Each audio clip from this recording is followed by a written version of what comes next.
આપણે ઘનવાળું સૂત્ર જોયું હતું કે નહીં, એનો છે કે 5.6 નો ઘન પ્લસ 4.4 નો ઘન અને છેદમાં આપેલું છે 5.6 નો વર્ગ માઇનસ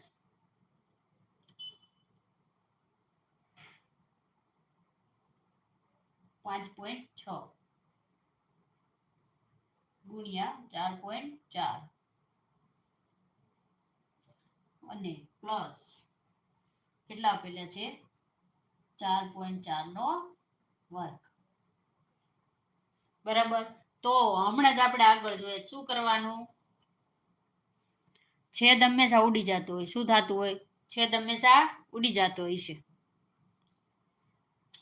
તો સિમ્પલ રીતે આપણે હમણાં શોર્ટકટ યાદ રાખી એ રીતે પ્લસ હોય તો શું કરવાનો, તો કે પ્લસ કરી દેવાનું. શું કરવાનો 5.6 પ્લસ 4.4 બરાબર કેટલો જવાબ આવશે, તો કે 6 ને 4 10, 10 ની 0, ડાવી 1, 5 ને 4 9 ને 1 10. અહીં પોઈન્ટ હતો તો પોઈન્ટ. ચાલો બસ જવાબ કેટલો આવી ગયો તમારો, તો કે 10 આવશે. કેટલો આવશે, આમ તમે લખો કે ન લખો કઈ ફેર પડે નહીં. તો આ રીતના